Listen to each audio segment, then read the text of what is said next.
जब भी हम ढाबे का खाना खाते हैं उसमें अलग ही बात होती है। ज़बरदस्त टेस्ट जो पूरे दिन मुंह में बना रहता है, क्योंकि ढाबे की सब्जी होती है ज़बरदस्त टेस्टी मसालेदार, एकदम बोलती हुई अपने टेस्ट में। आज हम आपके साथ शेयर कर रहे हैं ज़बरदस्त tasty dhaba style paneer masala. Dhaba style paneer masala आज हम बनाएंगे बिल्कुल ऑथेंटिक ढाबे जैसा, एकदम प्योर, सिंपल, आसान घर के मसालों से, और वैसे ही ढाबे जैसी रंगत, टेक्सचर और टेस्ट के साथ। सिंपल, आसान घर के मसालों से और वैसे ही ढाबे जैसी रंगत, टेक्सचर और टेस्ट के साथ। तो क्या ट्रिक होती है कि ढाबे की सब्जियां ज़बरदस्त टेस्टी बनती हैं, सारी चीज़ें आपके साथ शेयर करेंगे और ज़बरदस्त टेस्टी ही बनाएंगे ढाबा स्टाइल पनीर मसाला। तो चलिए शुरू करते हैं। हेलो एवरीवन, कैसे हैं आप सब लोग। तो आज हम आपके साथ बहुत ही टेस्टी, बहुत ही सिंपल रेसिपी शेयर कर रहे हैं। एंड तक देखिएगा। रेसिपी पसंद आती है तो प्लीज़ वीडियो को लाइक, शेयर और चैनल को सब्सक्राइब कर दीजिएगा। ढाबा पनीर मसाला बनाने के लिए सबसे पहले हम ले रहे हैं 400 ग्राम पनीर। पनीर को मैंने इस तरह से चौकोर टुकड़ों में इस थिकनेस का काट लिया है। आप अपने मनपसंद का कैसा भी, किसी भी शेप का छोटा या बड़ा टुकड़ों में काट कर सकते हैं। ढाबे की जो सब्जियां होती हैं वहाँ पर आपने देखा होगा, वहाँ पनीर बड़ा बढ़िया रोस्टेड होता है। तो उसको रोस्टेड करने के लिए सबसे पहले हम पनीर में डालेंगे थोड़ा सा नमक, इसको करेंगे मैरिनेट। अब हम डालते हैं थोड़ी सी लाल मिर्च पाउडर और थोड़ा सा गरम मसाला, 2 पिंच हल्दी। इससे क्या होगा, जो पनीर में फीकापन नहीं रहेगा, एकदम बढ़िया इसका टेस्ट आएगा। क्योंकि जो ढाबे के जो पनीर होते हैं वो इसी तरह से मैरिनेट किए हुए होते हैं, उसको फटाफट से रोस्ट किया जाता है, जिसकी वजह से पनीर में एक बढ़िया सी सॉफ्टनेस होती है और टेस्ट भी बढ़ जाता है। इसको हल्का सा ही हाथों से इस तरह से करेंगे मैरिनेट, टूटे नहीं पनीर। चलिए इसको अब रख देते हैं एक साइड। गैस पर रखिए आप एक पैन या कढ़ाई और फ्लेम को मीडियम रखिएगा और 2 बड़ा चम्मच इसमें डालेंगे देसी घी। घी से आप जब पनीर को फ्राई करेंगे तो जो पनीर का टेस्ट है वो दोगुना हो जाएगा, पनीर बढ़िया सॉफ्ट हो जाएगा। आप चाहें तो ऑयल भी ले सकते हैं, तब भी यह बढ़िया ही बनेगा। घी अच्छे से मेल्ट हो गया है। अब इसमें पनीर के पीसेस को करेंगे रोस्ट। फ्लेम को कर दीजिएगा मीडियम। सभी पीसेस को इस तरह से लगा देंगे जिससे कि दोनों साइड से एक बढ़िया सी रोस्टेड इस पर लेयर आ जाए।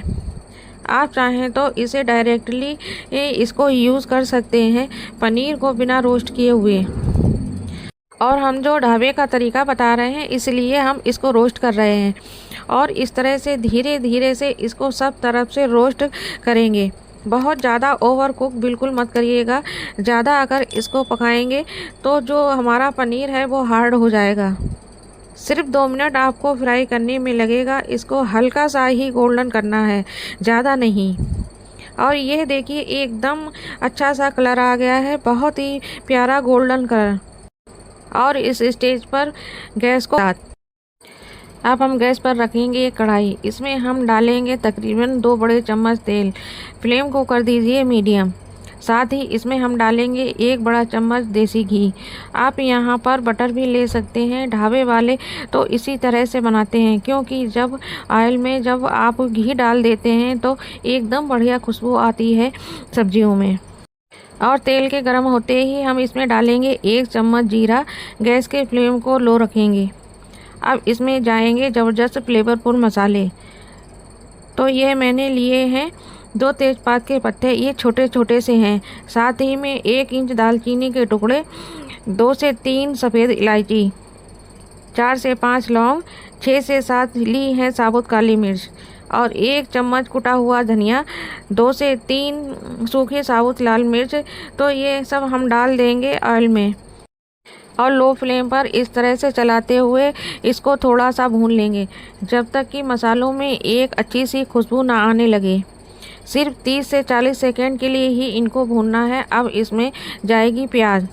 तो यह मैंने ली है 4 मीडियम साइज़ की बारीक चॉप की हुई प्याज। अक्सर आपने नोटिस किया होगा कि जो ढाबे में सब्जियां होती हैं वहाँ की सब्जियों में हल्का सा दरदरापन होता है, वो बिल्कुल स्मूथ नहीं होती हैं। ढाबे की सब्जियों में वो लोग सभी चीज़ों को काट कर डालते हैं, तभी उसमें असल टेस्ट आता है, एकदम देसी स्टाइल। और प्याज को भी बढ़िया से लो मीडियम फ्लेम पर भून लीजिए, जिससे कि प्याज में एक अच्छा सा गोल्डन कलर आ जाए। एकदम बढ़िया भूननी है हमें प्याज। जैसे कि आप देख सकते हैं कि प्याज हमारी आधे से ज़्यादा कुक हो गई है, हल्का सा गुलाबी कलर आ गया है। तो इसी टाइम पर अब हम इसमें डाल देंगे 2 बड़ी चम्मच अदरक लहसुन का पेस्ट। अब जैसे ही हमने यहाँ पर पेस्ट डाला है, आप अदरक लहसुन को बारीक चॉप करके भी डाल सकते हैं। प्याज को अभी और भूनेंगे जब तक कि इसमें एक अच्छा सा गोल्डन कलर नहीं आ जाता, प्याज हमारी गोल्डन नहीं हो जाती। और साथ ही में ये हमारा अदरक लहसुन भी भून जाएगा। ढाबे पर आपने देखा होगा कि ढाबे वाले धीरे धीरे लो फ्लेम पर भूनते हैं, बढ़िया से भून कर ही सब्जियों को बनाते हैं, तभी वो बढ़िया वाला टेस्ट निकल कर आता है, वो टेक्सचर आता है। और ये देखिए प्याज हमारी बिल्कुल अच्छे से भून गई है, एकदम बढ़िया कलर आया है। तो इस टाइम पर अब हम इसमें डाल रहे हैं मसाले। फ्लेम को बिल्कुल लो कर देंगे। सबसे पहले जाएगा 2 चम्मच धनिया पाउडर, 1 चम्मच कश्मीरी लाल मिर्च पाउडर, आधा चम्मच हल्दी पाउडर, 1 चम्मच जीरा पाउडर और साथ ही में हम डालेंगे 3 हरी मिर्च। इसको हमने लंबाई में काट कर लिया है। आप अपनी पसंद के हिसाब से कम या ज़्यादा कर सकते हैं। और अब इसमें जाएगा 2 बड़े चम्मच बेसन। यही वो ट्रिक है जो हर ढाबे पर इस्तेमाल की जाती है, क्योंकि ढाबे वाले कोई क्रीम काजू वगैरह नहीं डालते हैं। सभी ढाबे वाले सब्जियों में बेसन ज़रूर डालते हैं उसको गाढ़ा करने के लिए। तो लो फ्लेम पर मसालों के साथ बेसन को भी भून लेंगे। अलग से बेसन को भूनने की कोई ज़रूरत नहीं है, क्योंकि यहाँ पर मसाले और घी में बेसन की एकदम बढ़िया सी सौंधी सौंधी सी के खुशबू के साथ भून जाएंगे। इस टाइम पर आपको फ्लेम को बिल्कुल लो रखना है, जिससे कि मसाले जले नहीं। तो तकरीबन 2 मिनट के लिए हमने मसालों के साथ बेसन को भी भून लिया है। तो बस इस टाइम पर मसाले और बेसन जब भून जाएं, तब हम इसमें डालेंगे टमाटर। तो ये मैंने लिए हैं 4 मीडियम साइज़ के टमाटर। इनको हमने मिक्सी के जार में डालकर इसको पीस लिया है। आप चाहें तो इसे ग्रेट कर सकते हैं।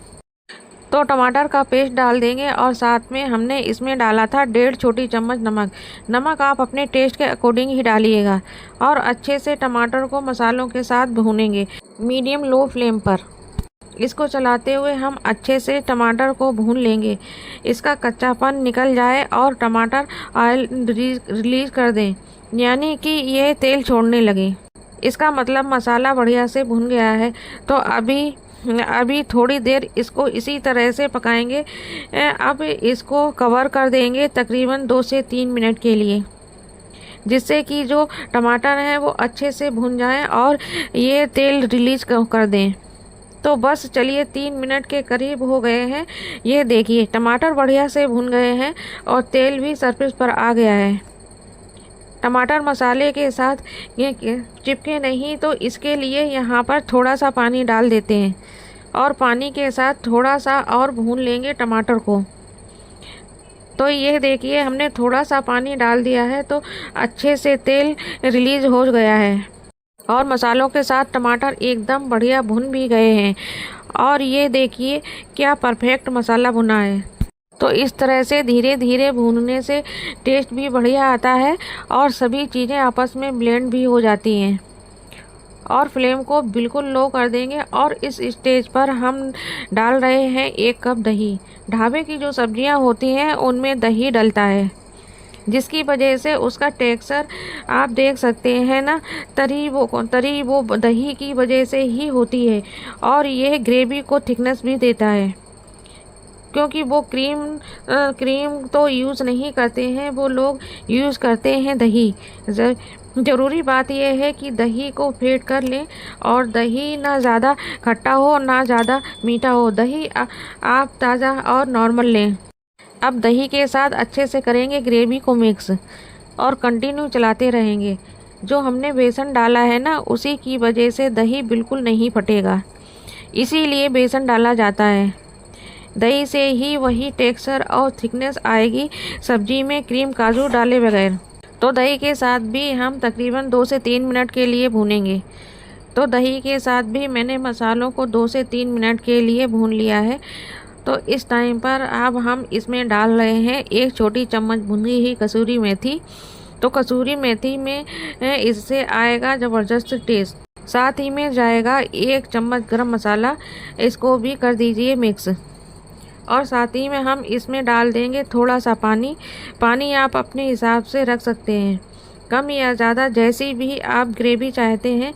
हम इसमें थोड़ा सा ही पानी डाल रहे हैं क्योंकि हम इसको वो ढाबे की तरह थोड़ा सा गाढ़ा ही रखने वाले हैं। अगर आप चावल के साथ खाने वाले हैं तो थोड़ा सा पतला कर सकते हैं। पानी डाल करके अच्छे से करेंगे मिक्स और 2 मिनट के लिए कर देंगे इसको कवर, जिससे कि ये अच्छे से उबल जाए। तो 2 मिनट हो गया है, लिड हटाकर देखते हैं। बहुत ही बढ़िया, देखिए हमारी ढाबा स्टाइल पनीर मसाला की ग्रेवी तैयार हुई है। तो बस इस स्टेज पर हम डालेंगे हमारा पनीर, जिसको हमने रोस्ट करके रखा था। इसे कर दीजिए मिक्स ग्रेवी के साथ, जिससे कि सारे मसाले के फ्लेवर पनीर के अंदर अब्जॉर्ब हो जाएं। ये देखिए बनी है ना बिल्कुल ढाबे जैसी हमारी ढाबा पनीर मसाला। 2 मिनट और इसे पनीर के साथ पकने देंगे, जिससे कि बढ़िया सा फ्लेवर आ जाए। तो 1-2 मिनट के लिए लगा देंगे इस पर लिड, जिससे कि पनीर में भी ग्रेवी का पूरा फ्लेवर आ जाए। तो चलिए हटाते हैं लिड। यह देखिए कितना बढ़िया कलर, टेक्सचर, इसकी लुकिंग आई है। ये खाने में इतना टेस्टी है कि इसके बाद कोई दूसरी पनीर की सब्ज़ी पसंद नहीं आएगी। मसालेदार ऑथेंटिक ढाबा स्टाइल पनीर मसाला। तो गैस को कर देते हैं बंद और ऊपर से डालते हैं थोड़ा सा धनिया, हरा धनिया। ये देखिए वही दरदरा सा टेक्सचर, वही कलर और वैसी ही गाढ़ी ग्रेवी, वो भी बिना किसी क्रीम, बिना किसी काजू हमने इसको तैयार किया है। तो चलिए कर लेते हैं सर्व। ये लीजिए हमारी ढाबा स्टाइल पनीर मसाला है बिल्कुल तैयार। बहुत ही टेस्टी, मसालेदार, बहुत ही मज़ेदार। ट्राई कीजिएगा। उम्मीद करते हैं रेसिपी आपको पसंद आई होगी। अगर पसंद आई है तो प्लीज़ वीडियो को लाइक कीजिएगा, फैमिली और फ्रेंड में शेयर ज़रूर कीजिएगा। अगर मेरे चैनल पर पहली बार आए तो प्लीज़ आपसे रिक्वेस्ट है, चैनल को सब्सक्राइब किए बगैर मत जाइएगा। बेल आइकन पर भी क्लिक कर दीजिएगा ताकि आगे आने वाले वीडियो के नोटिफिकेशन आपको मिलते रहें। Thanks for watching the video.